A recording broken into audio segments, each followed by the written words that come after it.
The National Broadcasting Company presents Joel McCrea in Tales of the Texas Rangers. Tonight, transcribed from Hollywood, another authentic reenactment of a case from the files of the Texas Rangers.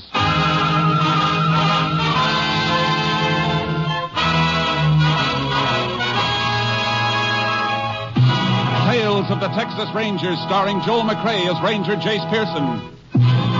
Texas, more than 260,000 square miles, and 50 men who make up the most famous and oldest law enforcement body in North America.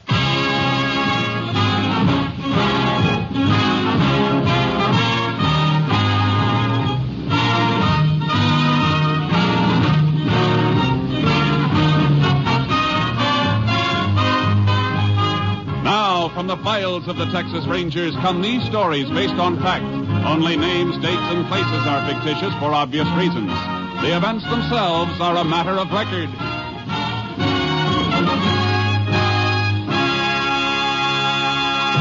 Case for tonight, The Trap.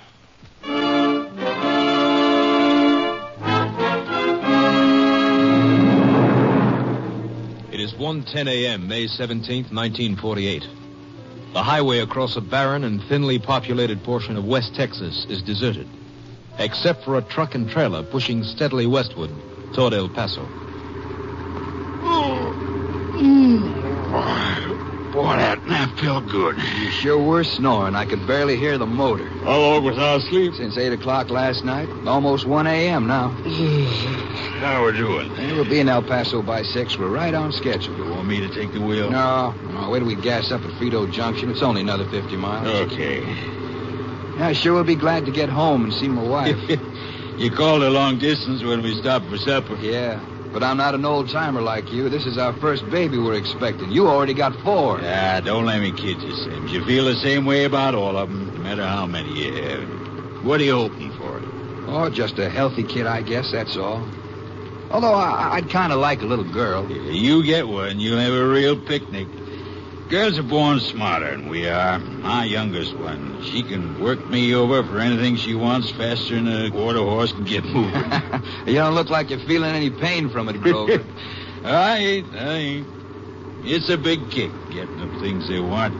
Yeah, but don't get me wrong, I'm just as fond of the 3 boys, too. Yeah. But, well, a girl does get under your skin a little more. They're more affectionate-like. Boy grows up and you want to kiss him. He kicks up his heels. You get to be 8, 9 years old, the closest you get to him is shaking hands, you know what I mean? Sure do. I guess we were the same with our folks. I wouldn't trade them for anything, though, boys or girls. And they're your own blood, well, you'll find out, Sims. You got a lot of fun and living ahead of you. They'll worry you when they get sick, and they'll break your heart when they get kid troubles that you can't help them with, but nothing you'll ever have will mean as much to you as your young'uns. I've been worrying about mine already, and he. Well, whatever it is, ain't even here yet. I keep wondering if I'll be able to make it. You know, bring him up, educate him, help him to be somebody. Yeah, that's something else you'll worry about with each new one. Man, I'm so scared now, I think I'll just settle for one kid and leave it at that. That's what I said 12 years ago with our first, but you'll change your mind. Yeah, I guess so. Mary said that she wanted... Hey. Huh? What's that ahead? Where?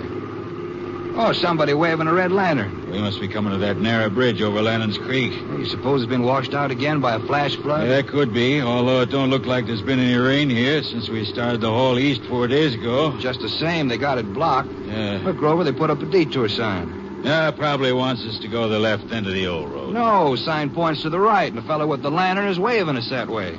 Yeah, I guess he knows what he's doing. Don't look like much of a road this way, does it? Oh, it's going to be mighty rough going. I hope this don't last too.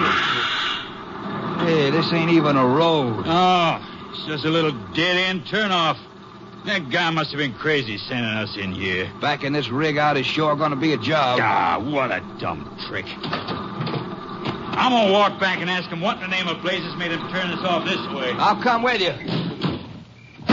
You'd think they'd have a highway patrol car stationed there to... Wait a minute.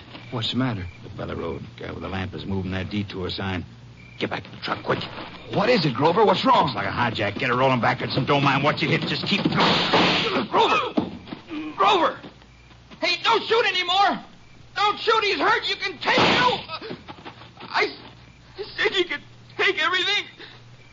You didn't have... Mary... My kid...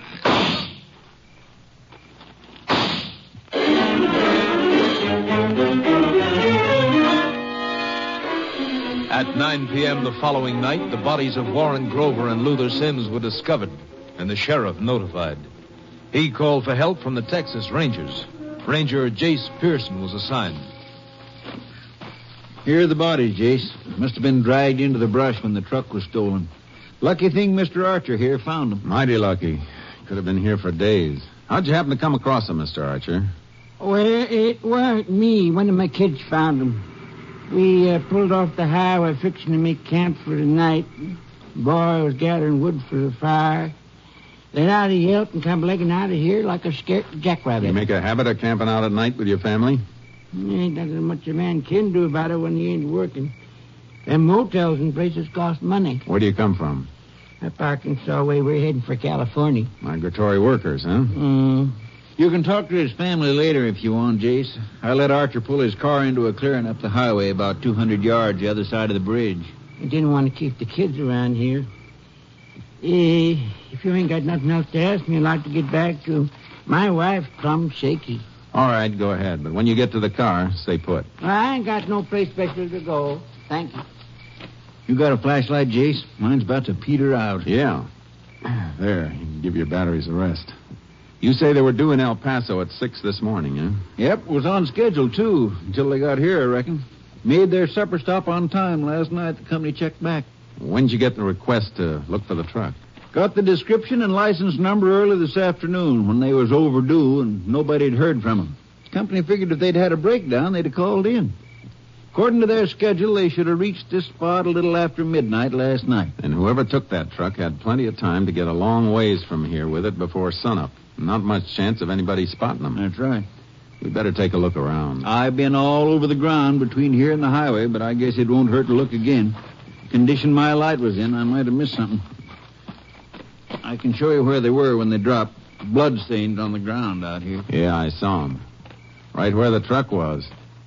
Stains aren't far from the tire marks. They're funny tires, Jace. Different pattern right smack down the center of them. Well, no, those inside tracks were made by Archer's car when he drove in. Covered part of the truck marks. The way this place is rutted, he'd fall right into the same track. I didn't think of that. Here's something. What is it? Cartridge shell. Look at it. .45 caliber Army automatic. Oh, and here's another one. Well, we won't have to wait for an autopsy to tell us what the murder weapon was. Hey, I just thought of something. What? That .45 Army automatic.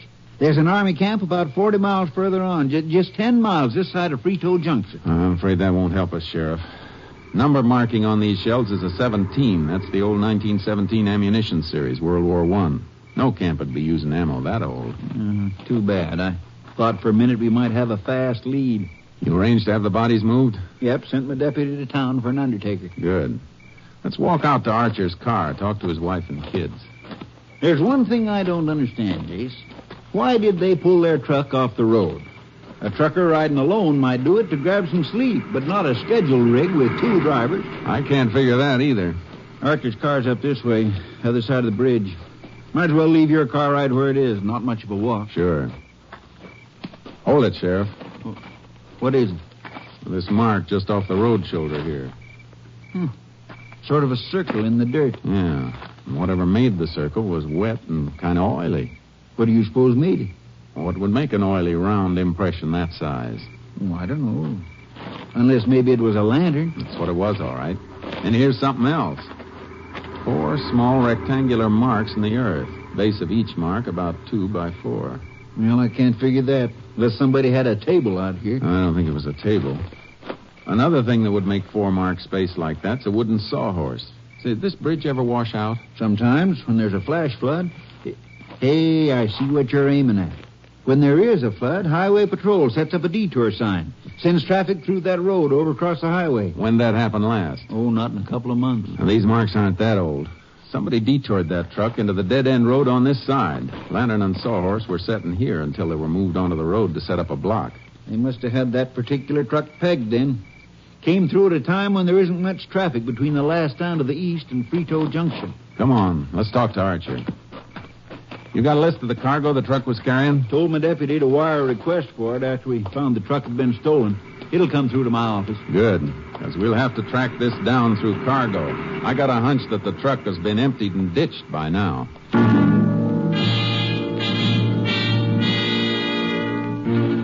Archer didn't know any more than he'd already told us, and his wife and 3 pale, undernourished kids couldn't add anything. We waited until the bodies were picked up and then headed back for town. The next morning, there was a wire from the trucking company waiting at the sheriff's office, a list of the missing truck's cargo. Here's a report on the cargo, Jace. Valued at $39,000. Let's see. A shipment of automobile radios, huh? Well, that's a break. Why? Because they all have serial numbers. It'll be a lot of work if they try and change the numbers, and if they don't, one of the sets will turn up sooner or later. Yeah, but they didn't send the numbers through to us, Jace. Just the set, make, and model. I'm radioing my headquarters to get them. Come on.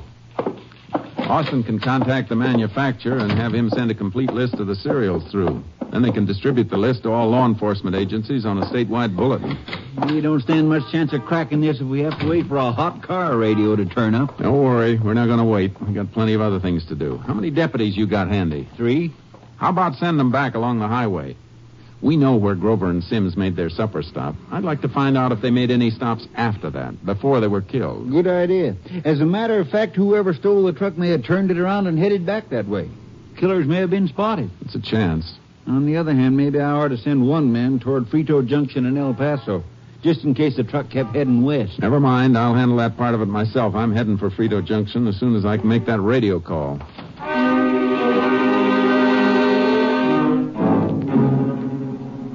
I put through a request for the serial numbers, then headed for Frito Junction. On the way, I got a radio call from KTXA. The missing truck had always made a regular stop at the mobile gas station in Frito Junction.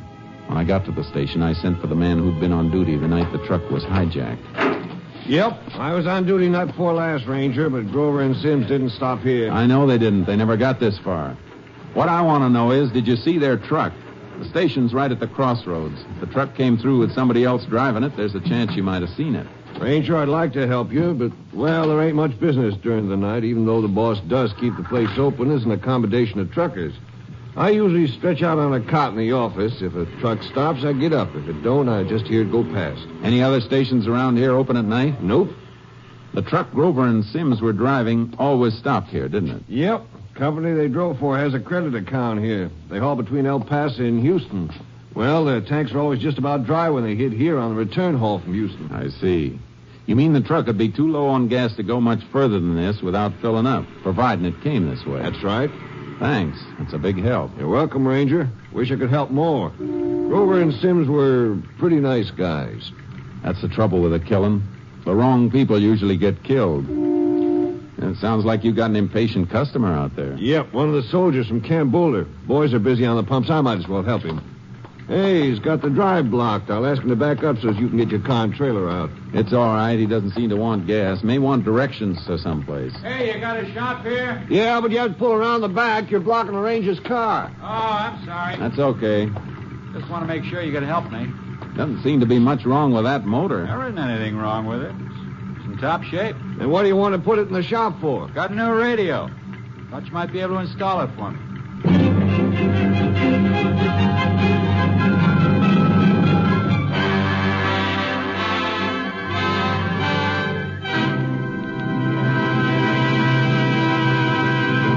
You are listening to Tales of the Texas Rangers, starring Joel McCrea as Ranger Jace Pearson.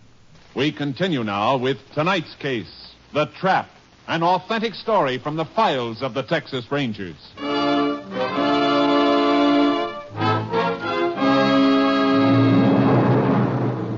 A soldier with a new car radio. It didn't have to mean anything, but it might. The make and model of the set he had matched what I was looking for. I got the serial number from the carton it came in and phoned it through to the sheriff for a fast check against the manufacturer's list. Then I went into the shop to ask a few questions. You'll have to drill holes for the antenna, I guess. Unless you want to wear it in your hat, I will. Looks like a good set. Yeah. Pretty expensive. Fella told me it sells for about $85. What'd you pay for it? Well, I didn't buy it. I made a deal for it, sort of. What kind of a deal? What do you ask me that for, Ranger? Something wrong? I didn't say that. I was just wondering what kind of a deal a fella could get on a car radio. The man you got this from have any others he wanted to get rid of? Well, I don't think so. He just gave me this for a trade, you know. On what? Something I had that he needed. Look, my pass is only good for a couple hours. I didn't think it'd be this long. Maybe I better let it go, and I'll come back in next time I'm in town. Okay. I think you better stay around. But my pass... Maybe I can get you a little extension of time. What's the camp number? I'll call your commanding officer. Well, what do you want to do that for? Yeah, what's the matter, Ranger? What is it? It's that radio. Grover and Sims were hauling a truckload of auto radios when they were hijacked and killed. What? You telling me that radio's stolen? No, I'm not. Not yet. But I'm waiting for a check on the serial number, and you're not leaving here until I get it. Well, look, you gotta believe me. The guy gave me that set. Yeah. You've been pretty evasive about telling me why he gave it to you. I told you it was a trade. For what? Come on, talk up. Well, I can't tell you that. Get me in trouble. If this is one of the sets taken from 2 murdered truck drivers, you'll be in plenty of trouble unless I know where and how you got it. Sounds like you better tell him, soldier. I got the set in exchange for some gasoline. Gasoline, huh? All right, go ahead. Well, it was night before last. Just after 2 o'clock. I just started guard duty at camp. My post was along the fence by the motor pool from 2 to 4. Ranger, that's not long after the time you said Grover was... Never mind, Milligan. Go ahead. Well, I heard this car stop near the fence. You sure it wasn't a truck? No, it was a car. So I walked over to the fence where it was parked. I sort of gave the challenge, asked who it was, and a man walked up, said he needed some gas. And you gave it to him, just like that? No. He said he'd pay me for it. I told him it was against regulations. Then he said it wasn't for him. He said a couple of women were stranded down the highway in their car. And then he said he'd give me a car radio. Oh, well, it seemed like a good deal, so I opened a pump and filled some Jeep cans for him. How many gallons? 25. And you didn't think there was anything wrong with a trade like that? An $85 radio for 25 gallons of gas? Well, the guy was stuck in that. How could he be stuck? He was only 10 miles from the station, and it's open all night. Well, maybe he didn't know that. He knew it all right. But he didn't want to bring a stolen truck into this station, and he didn't want to get that much gas in cans from a place that might be checked. Look, Ranger, please, I'm up for discharge in a couple of months. Our camp is being deactivated. I don't want to get in bad. You should have thought of that before you started to ladle out government gasoline. What kind of sidearms do you carry at the camp when you do a guard trick? Regulation Army 45. Any 1917 series ammo? None that I ever saw. Are you going to give me a break? I'm not a judge. I can't give breaks. You're the only key I've got to 2 dead men. I'll call your post and have the MPs pick you up. The gasoline's the Army's business, but this radio is mine if it's stolen property. How could I know it was stolen? Can you describe the man you got it from? No, it was too dark. Besides, there were 2 men. One of them stayed in the car. It'd help your case a lot if you could tell us what they looked like, even what kind of a car they were driving. Well, it was dark, I tell you. They talked to each other? Call each other by name? Well, yeah. The fellow I gave the gas to, he called the other one in the car, and he said, "Drive up closer, will you, Sonny Boy?" Sonny Boy? Well, that's not a name. Probably just a wisecracker nickname. I'm just telling you what I heard. I'm trying to do everything I can to help you. Yeah. Just a minute. Ranger, it's for you. The sheriff. Thanks. Hello, Sheriff. Howdy, Jace. That soldier's radio is on the stolen list, all right. But I got some one of my deputies dug up. Grover and Sims did make another stop after they had their supper. At 11:30 the night they were killed. Where? Roadside diner. Just stopped for coffee. At least Sims had coffee there. Told the proprietor that Grover was asleep in the cab of the truck. You talked to the proprietor yourself? Sure did. Drove out Sims as soon as the deputy gave me the report. It's Watson's Diner. A lot of truckers eat there or stop to coffee up when they're riding late. Watson know if they had a hitchhiker with them? Any rider they might have picked up? He says no, but he didn't go out to the truck, of course. From what he says, Sims was the only one in the place except for some traveling salesman who was playing the pinball machine. A fellow named Sonny Boy Jensen. Sonny Boy? That's right, Jace. What you getting excited about? Talk to Watson again. Find out what he knows about Sonny Boy Jensen, who he is and where he comes from. Then meet me back at your office. I'll get there as fast as I can roll.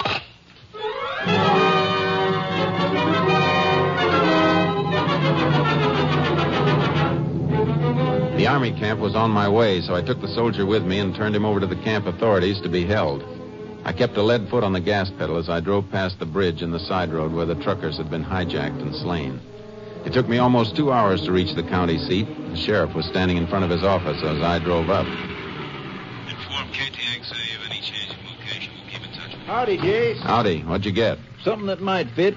That Jensen's been traveling up and down this highway for years, selling electrical appliances to farmers and ranchers mostly.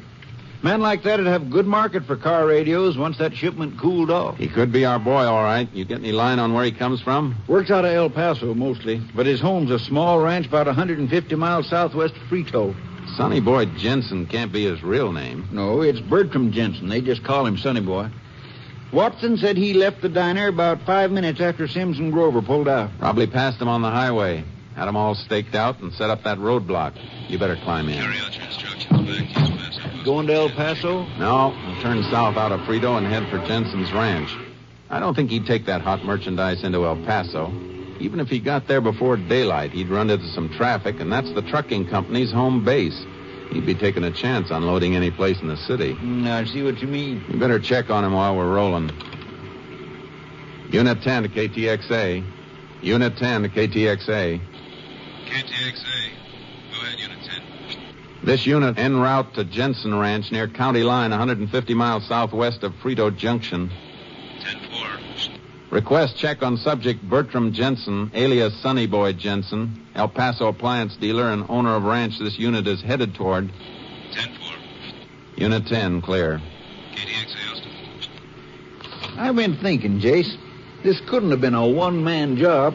Jensen couldn't drive the truck and his car after the hijack. It wasn't a one-man job. The soldier who gave them the gas they needed for the truck said there were 2 men in the car.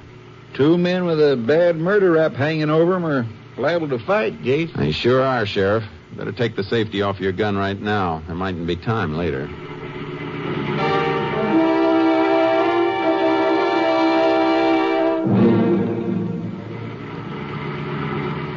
KTXA to Unit 10. Unit 10, go ahead, KTXA. Have a report for you on Bertram Jensen. No record of Sonny Boy alias. Served 3 years in federal penitentiary Leavenworth, 1919 to 1921, for theft of Army material from government armory. Had accomplice named Dolph Muni, convicted on same charge. No record on either since then. 10-4, Unit 10, clear. KTXA Austin. That may answer a couple of our questions, Sheriff. Yep. Where Jensen got that Army 45 and the 1917 ammo series, and who his partner was. If you think he might have kept in touch with Dolph Muni for almost 20 years. There's an old saying, Sheriff, about birds of a feather.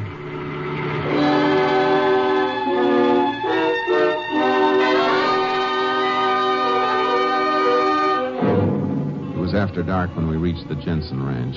When the door opened, I knew it was Jensen. There were little wrinkles under his eyes, and his temples were gray, but his face held a youthful softness, as some faces do, whether 16 or 60. It wasn't hard to understand why they called him Sonny Boy. Huh. It's been a long time since I've seen a ranger around here. You, looking for somebody? The sheriff and I heard you might be able to get us a bargain on a few things. Sure. What are you interested in? Automobile radios? I got a few in my warehouse in El Paso. Thought you might have something around here. No, I'm afraid not. Then maybe you know somebody who has. No, I don't know many people. I live alone here. Don't see much of anybody. Had any company this evening? No. 2 ashtrays in this room don't agree with you. There's smoldering butts in both of them, so unless you smoke 2 cigarettes at a time and walk back and forth across the room to put them out, you haven't been alone. Oh, all right. A neighbor's visited me. Is that a crime? No. Where is he? In the kitchen. Call him. Don't go for him. Just call him from here. Doc? Hey, Doc. What's this doc business, Janet? Oh. Well, I didn't hear anybody come in. Jensen tells us you've been visiting him. Where are you from? From Borderville. Well, that's about 50 miles from here. Yeah. And Jensen said you were a neighbor. Well, that's right, ain't it? Distance don't mean much in Texas. I I just dropped in on Jensen unexpected. Matter of fact, I was just washing up, fixing to start for home. Yeah, he's just leaving. Oh, well, go right ahead. I'll get your coat as Santa Claus in here. Oh, before you open that, I'd like to ask your friend a couple of questions. 50 miles is kind of a long walk, isn't it? Only way to leave this ranch would be in a car, and if you've got one parked outside, we didn't notice it. I was going to lend him mine. Oh, I see. You said you dropped in unexpectedly. How'd you get here without a car? Why, hitched a ride. Somebody dropped me off the gate. Uh-huh.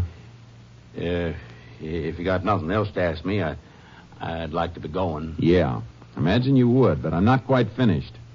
Maybe you know where I could get a bargain in an automobile radio. Why, I don't know nothing about radios. It's too bad. I thought you might. All right, Jensen. Give him his coat. By the way, either you heard from Dolph Muni lately? Well, get out of here. You got no right asking questions. You got no warrant. You let us in, Jensen. My story is you broke in, and you ain't going to be able to deny it. Down on that closet shelf, Case. Don't try that, Jensen. Quick, Sheriff. Kick that gun out of his reach. Got it, Case. Muni! He drove through the window. Stay with Jensen. I'll get him. Come on, get over. I can see you, Muni. You better stop running before I fire. No sense trying to get in that car. It's locked. That was in the air, Muni. The next one won't be. How about it? All right, don't shoot. Just walk this way with your hands high. I happened to steal the radios, but I didn't do the killing. I didn't. I was on the highway with the detour sign when Jensen shot him. Don't tell me, Muni. Save that for the court. Where are the radios? In the barn, hidden in bales of powder. We ditched the truck in Amber Lake. All right, Muni. Let's go in and get Sonny Boy. You can make your statement at the sheriff's office.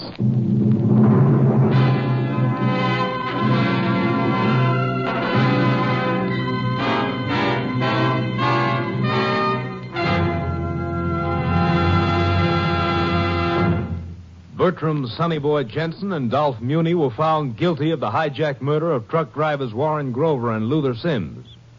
Both were sentenced to death in the electric chair at Huntsville Penitentiary.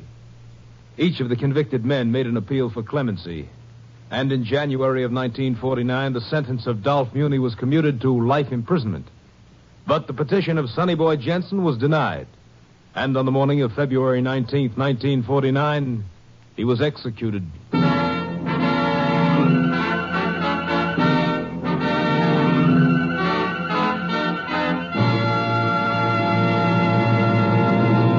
And now, here again is the star of our show, Joel McCrea.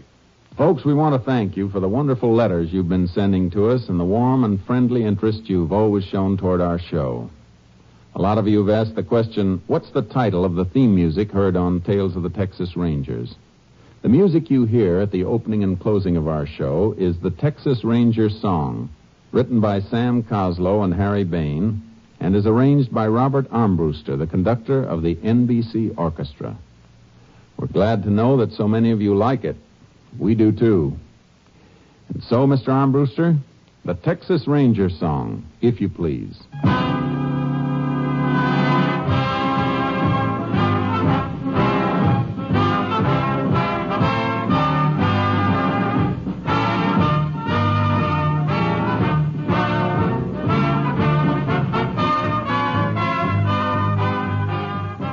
Joel McCrea is currently seen starring in the Universal International Technicolor production Frenchie.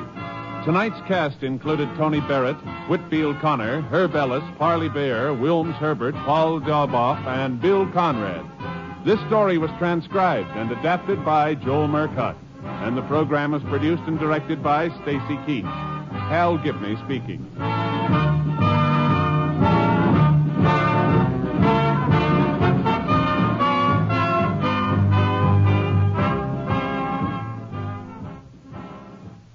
Three chimes mean good times on NBC. Next Sunday, 1 week from today, Tales of the Texas Rangers will relinquish its broadcast time to enable you to hear one of the season's most dramatic events, the Theater Guild on the Air full hour-and-a-half production of Hamlet. And make a note to be back with us for another exciting Tales of the Texas Rangers 2 weeks from tonight. Next week, it's Hamlet. In 2 weeks, another Tales of the Texas Rangers starring Joel McCrea. Be sure to listen. Now the $64 question. Tomorrow, hear the Boston Pops on NBC.